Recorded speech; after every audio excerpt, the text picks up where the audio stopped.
I do radio shows, and I had a call in, and a Muslim said, I don't do any of that extreme Islam. I'm a moderate Muslim, and I just do the 5 pillars. And I thought, well, you know, that's sort of interesting. What does it mean to just do the 5 pillars? Now, these are the 5 pillars of Islam.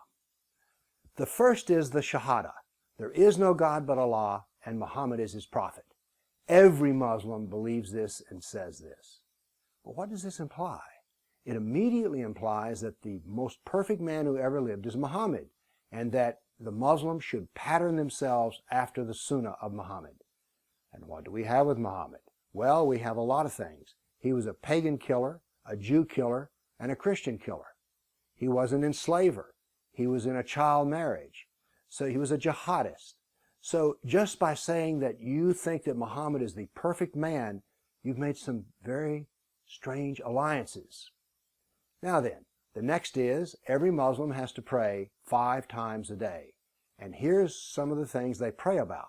Every Muslim repeats this several times during his prayers. This is the first surah, verses 6 and 7.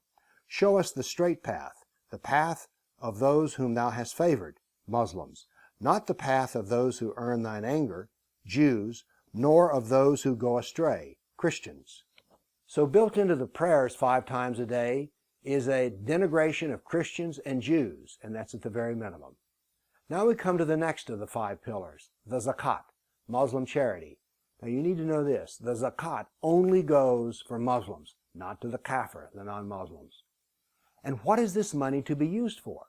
Well, there's a verse in the Quran which talks about this, and it's to be used for many things, but 2 of those are for bribery, that is for influence used by Muslims, and jihad, those fighting in Allah's cause. So the zakat includes jihad. Then we come to the Hajj, going to Mecca. This is not only a religious exercise, it is a political exercise because Mecca is the most apartheid part of the earth. No Jew, nor Christian, nor anyone else can go there. It is an apartheid part of the world which only lets Muslims come there. And, by the way, the Hajj also includes blood sacrifice.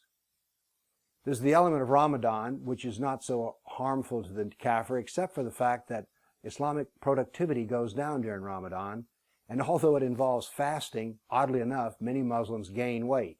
Why? Because of feasting at night. Now, there's one other aspect of a minimalist or moderate Muslim, and that is the fact that they're Muslim and everyone else is a kafir. Let's take up the subject of hell. There are 146 references to hell in the Quran. Now, in every reference to hell, they tell you why the person is burning in hell. And of those, only 9 verses talk about a morals problem, that is, theft, murder. No, that leaves 135 references to hell, and the only reason the person is in hell is they don't believe that Muhammad is the prophet of Allah. They don't believe the Quran is the word of Allah. So we see from the 5 pillars that even a moderate or minimalist Muslim has a lot, shall we say, social rough edges that make them a very poor fit into our society. Think about that. Thank you.